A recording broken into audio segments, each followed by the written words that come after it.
ঢাকার উত্তরায় দিয়াবাড়িতে milestone school and কলেজে ঘটে যাওয়া যুদ্ধবিমান বিধ্বস্তের ঘটনায় স্তব্ধ পুরা জাতি। একটি সাধারণ সকালের রূপ নিয়েছিল বিভীষিকায়। প্রাণ গেছে অন্তত ৩৫ জনের, যাদের অনেকেই ছিল শিশু।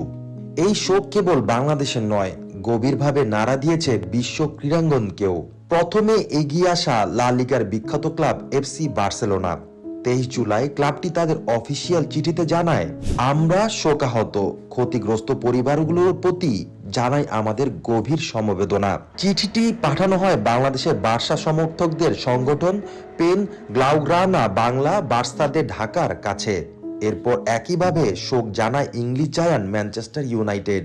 ফেসবুকে দেওয়া এক বিবৃতিতে তারা লেখে, ঢাকায় সম্প্রতি ঘটে যাওয়া মর্মান্তিক ঘটনায় যারা আক্রান্ত তাদের প্রতি আমাদের ভালোবাসা ও গভীর সমবেদনা।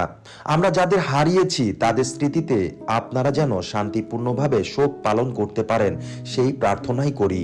ক্রীড়াঙ্গনের পাশে দাঁড়িয়েছে বাংলাদেশও। সাফ অনূর্ধ্ব ২০ নারী ফুটবল দলের ট্রফি উৎসর্গ করা হয়েছে নিহতদের নামে।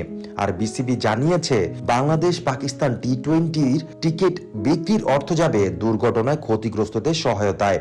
এই দুর্ঘটনা আমাদের সবাইকে এক করেছে শোক, সমবেদনা আর প্রার্থনায়। এই ক্ষতিপূরণ হবার নয়, কিন্তু মানবতা তখনই জেগে ওঠে যখন আমরা একে অপরের পাশে দাঁড়াই।